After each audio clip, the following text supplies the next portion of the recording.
Welcome back to Gen X Horror. We talk about all things 70s and 80s horror and nostalgia. Hey gang, today we're diving into the slasher subgenre with titles 317 through 326 that defined our formative years. Those glorious campus killers and knife-wielding maniacs that kept us up way past curfew, rewinding the good kills over and over until that tape got fuzzy. While MTV was launching and Raiders of the Lost Ark was breaking box office records, these underground flicks were quietly traumatizing us in the best way possible. So grab that blue or pink wool blanket with that little satin edge your grandma handed down and a bowl of Jiffy Pop, because we're taking a ride through the 10 most delightfully deranged slasher flicks that'll make you question why anyone in the 80s thought going to college was a good idea. All right, gang, let's get into it.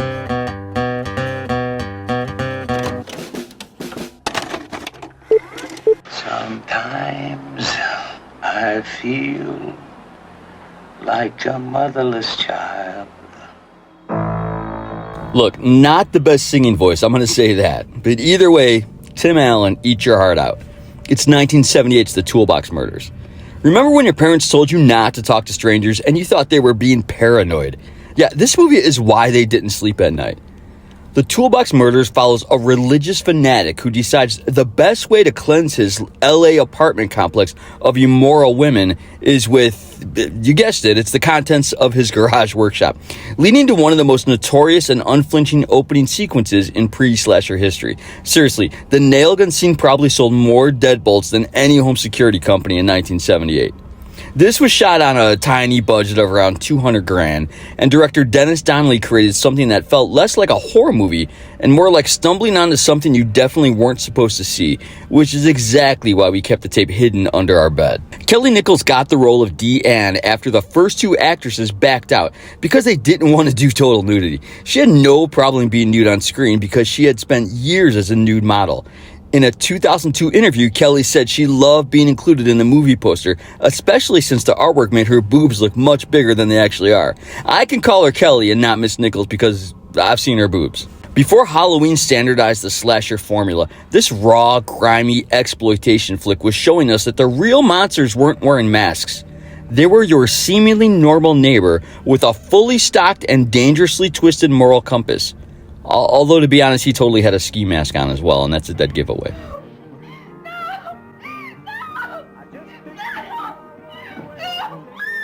We're just wondering if you could tell us anything about Dickie Kavanaugh. Mr. Kavanaugh? He murdered that girl a long time ago and got put away for it. Who's Dickie Kavanaugh? Apparently he was just a guy that was hanging around. But 1982's Girls' Night Out was also titled as The Scaremaker initially during a small regional release, and later changed to Girls' Night Out only, which is even less related to the movie.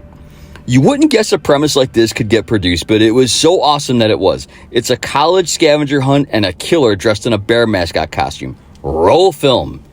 Set during an all-night scavenger hunt at DeWitt University, this bizarre little slasher follows a maniac who steals the school's beloved bear mascot suit and then upgrades it with garden shears attached to the claws, because nothing says school spirit like turning Benson the bear into a walking murder machine.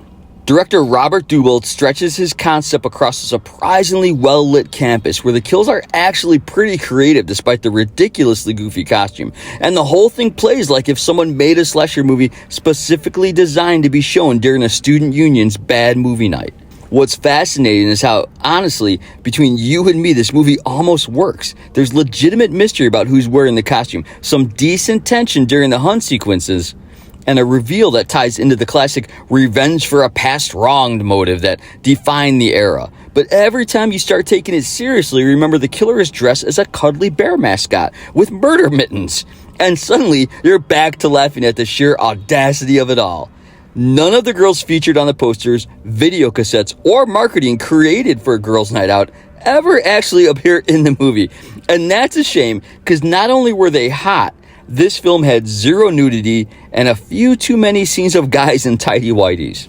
Released at the tail end of the slasher boom's golden age, Girls' Night Out feels like everyone involved knew the genre was getting silly but decided to just lean all the way the hell into it, creating this weird artifact that asked the question, what if your school mascot had a psychotic break?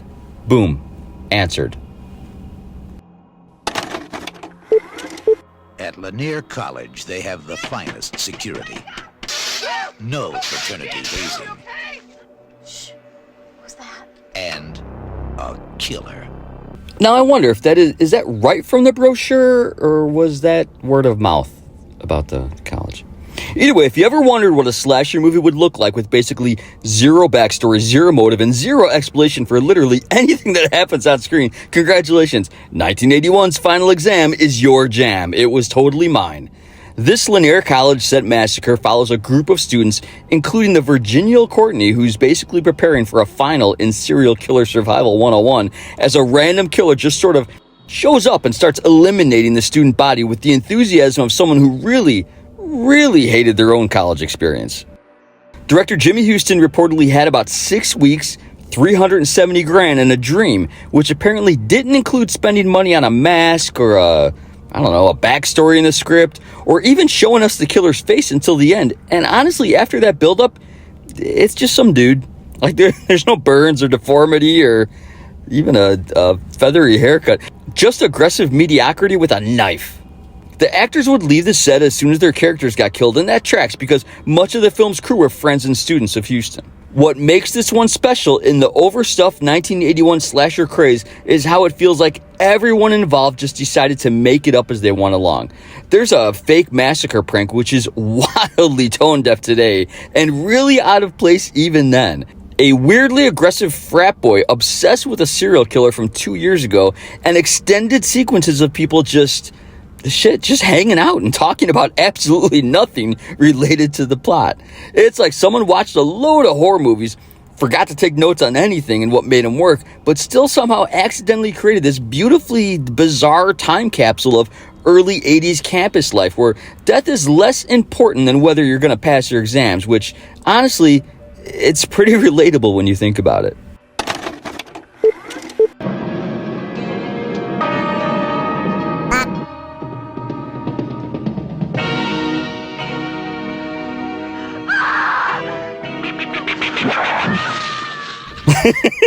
Man, that is an attention grabber. That is the best. Jesus. All right, gang, we need to talk about Lucio Fulci's absolutely insane contribution to the early 80s slasher scene. A movie so grimy and controversial, it makes the Times Square in 1982 look like Disneyland. And man, that is saying something. The New York Ripper follows a serial killer stalking women across Manhattan while communicating in a bizarre Donald Duck voice, and that's not hyperbole. If you thought American slashers were brutal, Fulci basically delivered something that got banned in multiple countries for its extreme violence and sleazy atmosphere that feels like it was filmed using grime and sleaze as the actual film tape. This is pure giallo filtered through New York's gritty pre-Giuliani era when the city actually felt dangerous. And Fulci, fresh off zombie and supernatural horror, decided to ground his usual visual excess in something resembling reality, which somehow makes it even more disturbing than his supernatural work. The duck voice remains one of cinema's most baffling creative choices, and what I found was it was meant to be mocking and taunting when he calls into the detectives to drive them crazy. While it's novel and hilarious, it really pulled me out of the story every time I heard it. While your typical slasher had teenagers getting picked off at a summer camp, the New York Ripper said, look, horror can be urban, unrelenting, and narrated by someone doing the worst cartoon impressions ever recorded. And it did. Fulci created something that feels less like entertainment and more like a dare. This is the movie you'd rent when you wanted to prove you could handle the really messed up stuff. Though you'd probably never mention it to your parents or anyone at school who might tell your parents. Night before her wedding, every girl is alone. Joyce. Nancy. Look, I'm going to say, if Nancy can use some company, hit me up. But to be fair, most people are alone in their own shower. Here's one that made an entire generation of kids suspicious of every wedding they ever attended. He Knows You're Alone from 1980 is basically what happens when you take the urban legend about killers targeting brides-to-be and stretch it into a surprisingly atmospheric 94 minutes of pre-wedding paranoia, following a young bride named Amy whose impending nuptials attract the attention of a tuxedo-wearing maniac who possibly can't let go of his own murdered fiancé. Talk about commitment issues. This flick gave us Tom Hanks in his film debut as, wait for it, Psychology Elliot. It sounds like a retarded superhero. Amy's friend's boyfriend who delivers his lines with that signature Tom Hanks charm before disappearing into a much more successful career. In the original script, Elliot was supposed to fall victim to the killer. However, Hanks was so charismatic on screen that the writers opted not to film the murder. The whole production, which was shot in 15 days, feels like director Armand Mastriani watched Halloween, appreciated the vibe, but decided his killer should dress for a formal occasion. What's wild is how the movie actually builds genuine suspense despite its modest budget, creating that perfect rainy Saturday afternoon viewing experience where you're half scared, half laughing, and completely committed to figuring out who's making it to the altar alive. There is a high-pitched piano score that sneaks in before the murders, and I've said it before, I love those touches. I am fighting every natural urge everyone knows I have to spoil the hell out of the beginning of this movie because it is so brilliant and beautiful. But I won't. I didn't. And I really need you to give me some props in the comments about that. There are 200 seniors at Midvale High and 7 days till graduation. I'm not going to lie, without the rest of that trailer, this flick is a total bop. Like, they were rocking out. Either way, what happens after final exams, which we just saw? Typically graduation day, right? Well, 1981's version of graduation day, at least, which of course is a slasher. Nothing says congratulations on completing high school quite like a tracksuit wearing psycho turning your graduation ceremony into a literal deadline. Graduation day takes the already anxiety-inducing concept of graduating and adds a stopwatch obsessed killer who's systematically taking out members of the track team at Midvale High School because someone died during a race and now it's time for the most violent reunion special ever filmed. Director Herb Fried somehow convinced actual 80s scream queen Linnea Quigley to appear in a brief but memorable role that reminds us why we wore out our pause buttons. And the whole thing plays out with the manic energy of someone who watched prom night and thought, yeah, but what if we made it weirder, threw in a ninja sword, fencing foils, and a football with a huge spike running through it. It's the best scene ever. What's absolutely wild is that the movie was produced by Trauma co-founder David Bound and features some genuinely creative kills that feel like the killer raided both the gym equipment room and the drama department's prop closet in one night. The blonde girl in the number 46 track jersey, I'll see if I can get a pic here, was cut out of the film as much as possible due to being fired for refusing to fulfill the nudity requirements. The film captures that uniquely 80s energy where high school feels simultaneously like the most important thing in the world and a total joke. And while the mystery of who's behind the murders is telegraphed harder than a Western Union urgent message, the journey includes enough roller skating scenes, awkward parties, and Vanna White in a tiny role to make it peak nostalgic comfort food. Linnea Quigley said during an interview that she chatted with Vanna White on the set one day, and according to Quigley, she seemed very new to the business. It was only her second role. She also showed Quigley some crazy pictures of herself posing for some kind of mud wrestling magazine. Who's got those, by the way?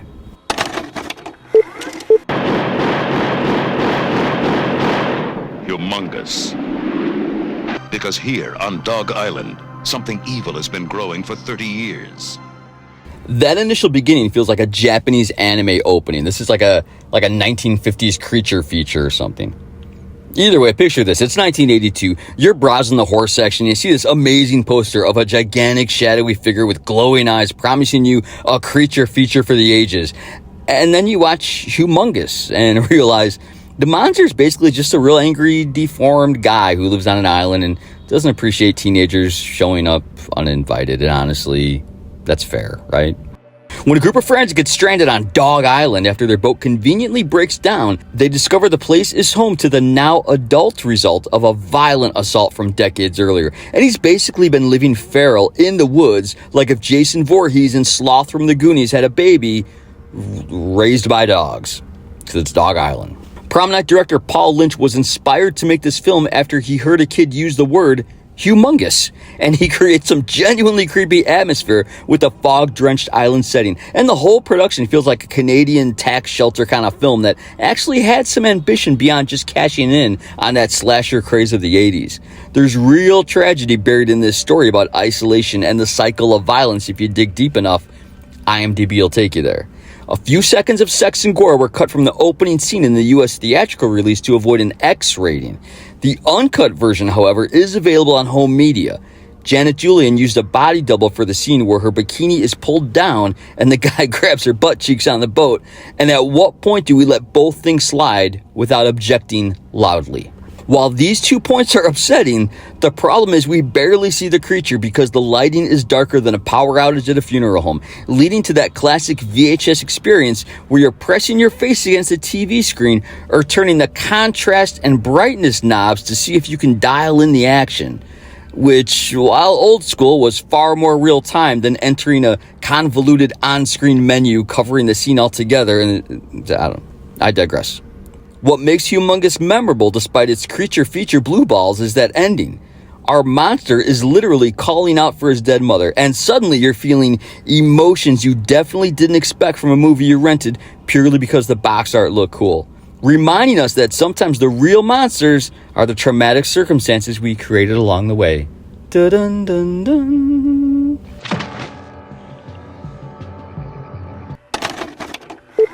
First, you were frightened by the Texas Chainsaw Massacre. Then you were terrorized by Halloween. And now, prepare to be pulverized, traumatized, and hospitalized by Splatter. You and I are going to think the same here. I would give anything to have this guy narrate my life or my funeral. Either way, I just need that voice in my life. He is no jive turkey, man. By 1984, the slasher genre had thoroughly exhausted the summer camp and high school settings. So naturally, someone decided, you know where else people could get murdered? College. But like a really depressing commuter college. Splatter University, originally titled a less dynamic Thou Shalt Not Kill, follows a psychiatric patient who escapes, murders a professor, steals their identity, and starts teaching classes while moonlighting as a campus killer. Which honestly raises so many questions about the school's HR department that the murders almost seem like a secondary concern at this point. Director Richard W. Haynes shot this thing guerrilla style at an actual college, it's Fordham University, representing the Bronx, with what appears to be about $12 and a prayer, resulting in a movie that feels less produced and more accidentally documented, with its washed out cinematography and actors who seem genuinely confused about whether they're in a horror movie or an educational film about poor life choices. The original version of the movie was shot in 1981, and it clocked in at around 65 minutes. Additional scenes with students were filmed in 1982 to pad out that running time as much as possible. What's weirdly great about Splatter University is how aggressively unsexy and unglamorous it makes college look. There's no aspirational fantasy here, just fluorescent lit hallways, depressing classrooms, and a killer whose methodology is basically, wait until someone's alone and then I stab them. With all the creativity of a burnt out student teacher grading papers at 2 a.m. The movie delivers exactly what the title promises. There is indeed a university, and there is definitely splatter.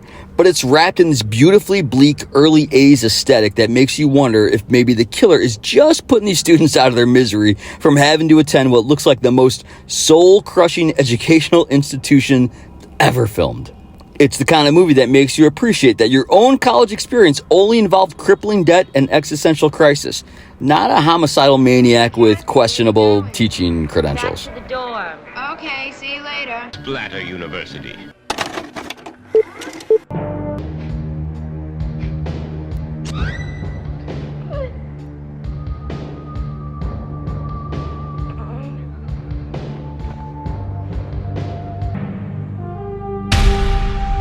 There are two things that stand out that make that the worst lay ever, and only one of them is the knife. Just when you thought the slasher genre had explored every possible location, Skip Skolnick in 1988, that's his name, said, what if we trapped teenagers in a furniture store overnight and created this beautifully bizarre time capsule that feels like the 80s having one last hurrah of sex and murder before the decade came to a close. Hide and Go Shriek follows a group of recent high school grads who decided to celebrate by breaking into one of their parents' furniture stores for an overnight party. And honestly, in 1988, furniture stores were the hottest party venues in my opinion.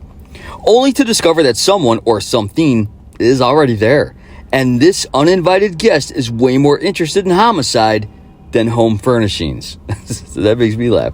Director Skip Skolnick, who'd worked as an editor on Halloween 2 and Halloween 3, so, he knows the formula, creates some genuinely creative sequences using the multi-floor showroom as a maze of bedrooms, living rooms, and display areas where any mannequin could actually be the killer. And honestly, the whole thing plays like a fever dream where IKEA becomes this crazy Swedish death trap. This was shot in just 3 weeks, and some moving tracking shots were achieved with the aid of a skateboard because the production couldn't afford a dolly. That is gritty DIY slasher filming. What makes this one stand out in the late slasher period is the crazy third act reveal that involves cross-dressing, a tragic backstory, and a villain whose motivation is so convoluted you'll need a flowchart to explain it. Plus, there's some genuinely progressive representation that feels surprisingly ahead of its time, even if the execution is, it's a low-budget 88 slasher, and it holds true to that more than anything. By the time our final girl is running through furniture displays while being chased by someone in full evening wear, you realize Hide and Go Shriek is basically the slasher genre looking at itself in the mirror one last time before the 90s came along and ruined all the fun with self-awareness and Scream and all that crap. This is pure, uncut, we've got a location and some fake blood. Guys, let's go make a movie. That's the energy that defined why we loved renting tapes with awesome covers, and we had zero expectations. All right, everybody, walk this way.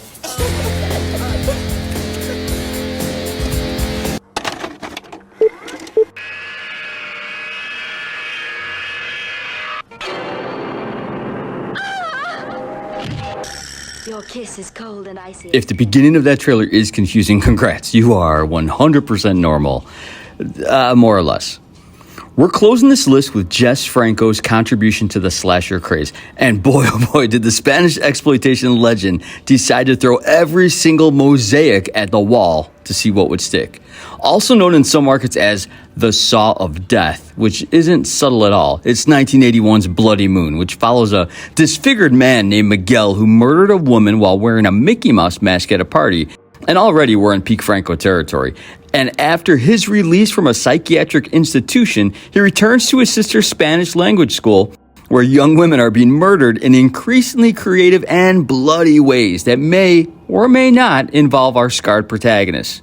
You'll be kept guessing the entire time. Director Jess Franco was basically the Ed Wood of European exploitation cinema, ambitious, prolific, and completely unconcerned with things like logic or continuity. And Bloody Moon sees him attempting to ride the American slasher wave while keeping all his trademark zooms, the questionable dubbing, and that special sleazy atmosphere that makes this film feel like they were shot through a Vaseline-smeared lens at 3 a.m. in someone's eclectic vacation property. The film was controversial enough to land on the UK's Video Nasty list, which is a badge of honor, and basically, every film was on that list, particularly for an extended murder sequence involving a circular saw, but really it's like a big stone-cutting saw that's so over the top, it loops back around to being almost cartoonish. And the whole production has this dreamy, disconnected quality where you're never quite sure if you're watching a slasher, a giallo, or just Jess Franco being Jess Franco on someone else's time. And at this point, I'm thinking it's Franco, because I think that's how I want to say it.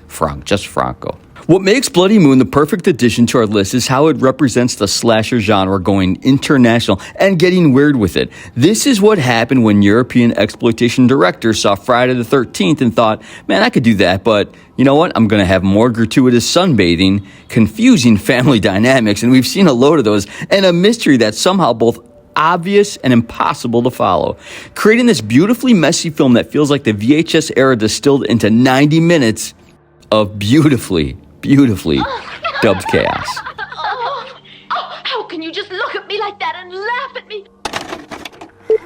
Man, These are beautiful slices of slasher madness that defined our weekend rental rituals and prove that sometimes the best horror movies are the ones that never got the Hollywood budget or the critical acclaim. Just a spot on the shelf between the big box classics where we discover them like buried treasure. These movies aren't just nostalgia trips, they're time capsules of an era when horror was scrappier, weirder, grittier, and way more willing to try absolutely anything to get our attention. And honestly, sometimes a killer in a bear costume or a Donald Duck voice is exactly what we needed. Since these were basically all slashers, which ones do you think no one really knows about these days? What titles are the ones you can't wait to show someone that has never really gotten into gritty, sleazy 70s and 80s Gen X horror? Throw them in the comments and let's get to sharing. We are becoming a one-stop clearinghouse for all things Gen X horror these days, and there's no signs of stopping. Thanks for watching all. I love you. And as always, man, stay cool.